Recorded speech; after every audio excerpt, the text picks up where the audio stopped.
A buyer is somebody who says, I know I have a problem. It's a repeating pattern. Business owners, although it should be a repeating pattern. And they're saying, I've tried to solve it, but I haven't. You absolutely have to know what is happening in your buyer's head. And that means that's not niching. Like, that's not enough. It's what's happening at this moment in time that drives an, oh crap, I have a problem. Two things predict your revenue. How many people you're meeting that have the potential to be your buyer, and how many offers did you make? Everything else is distraction. And it always comes back to grit gets you started, but strategy keeps you in the game, regardless of the business economy, because money is always moving hands. You're listening to the Real Business Connections Network. Real Business Connections Network. Powered by Balbert Marketing, LLC. Subscribe now and check us out at realbusinessconnections.com. Enjoy the show. So the shocking truth is business growth can be elegantly simple. And that's why I wanted to bring you on for a 15-minute Friday, Christine, because I want to see if we can solve the question, how can we simplify it? Be like, where do I start? Because I'm going to put myself on the spot. I need more clients, and I don't always get them as quickly as I'd like. Am I overcomplicating it, do you think? Like, what do most people do wrong? I would say 100% of the time you are distracted on the wrong things. And there's a lot of grit and there's a lot of hustle that will start momentum. But there is a time and place where you hit a sophomore slump or you hit a bit of a vacuum and you're going, I'm starting to wobble. Where the hell is my next client? And it's not coming profitably. It's not coming consistently. It's not coming at the frequency you need.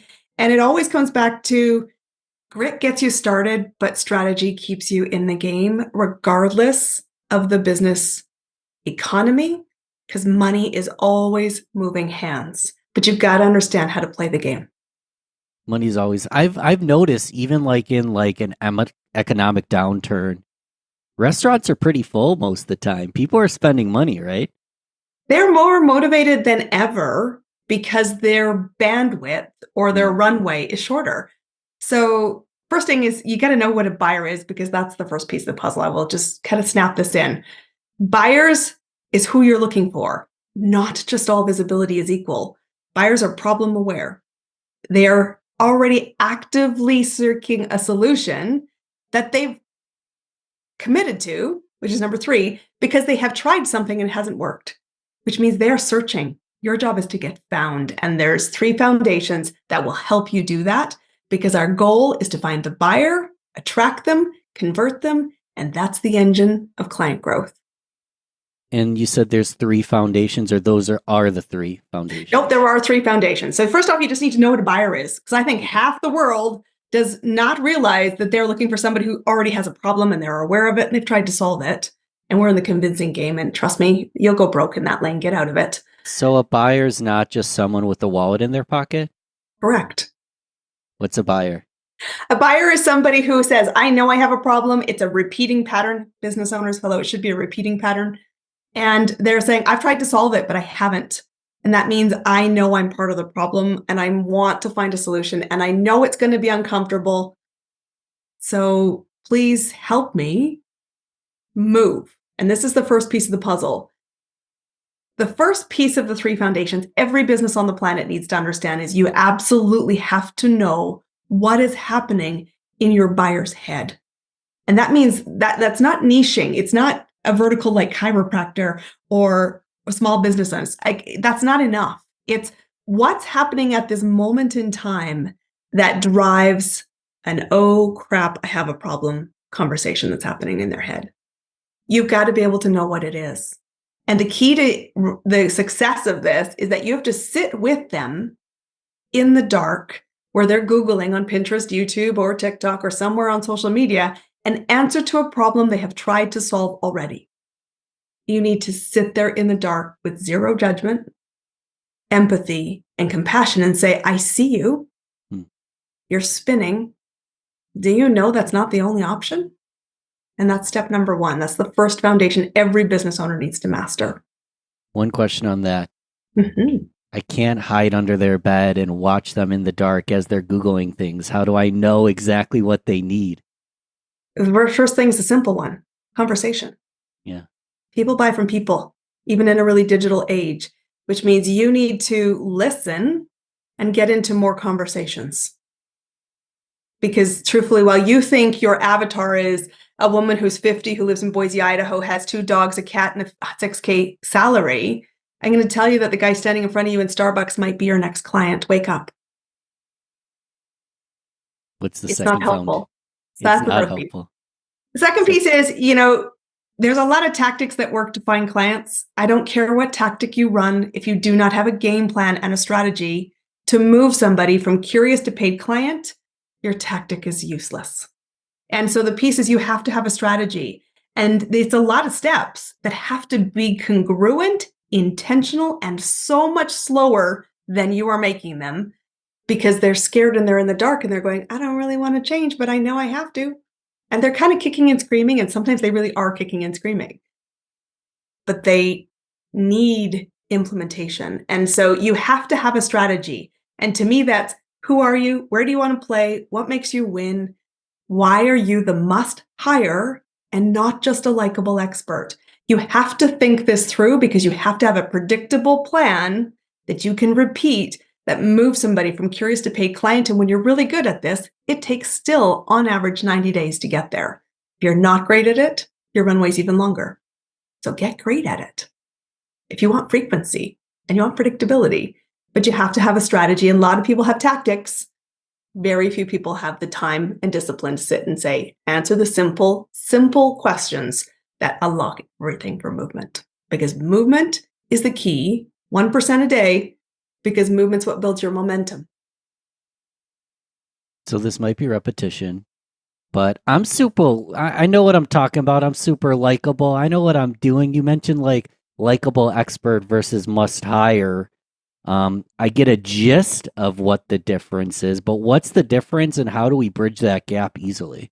Yeah, so the likable expert is if you hear this a lot in your conversations, you're a likable expert.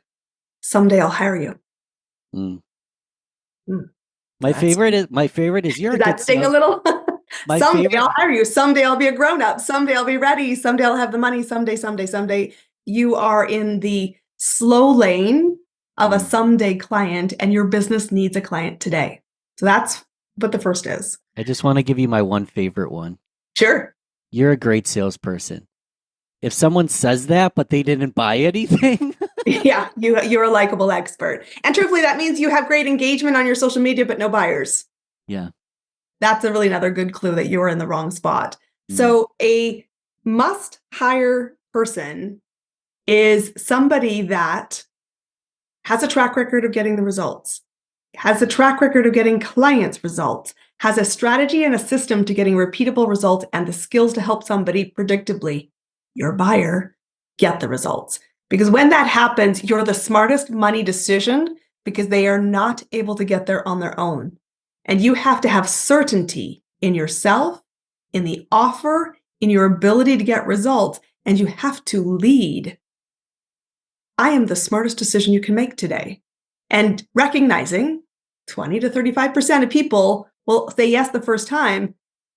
When they say no, they're still sure you're the right person because if you're in an offer situation, somebody has already said, I believe in you. I trust you. And the wobble's not you. The wobble's me as the buyer. And so you've got to be clear on the leadership. And this is not coercion. This is leadership that says, this is why this is the right decision. And how else will you solve this? Because the pattern you're in, I'm here disrupting it. And that's why you're uncomfortable. But the only way to change the pattern is to get the guidance. And based on what I know about you, because we make an offer to you, I am the smart money decision. So when do we start? That's a difference. And that's really important in the second pillar because a lot of people don't see their value, can't communicate their value. And truthfully, to the third pillar, you don't know what you're selling. You've got to be sure that the offer is valued in the eye of the next buyer.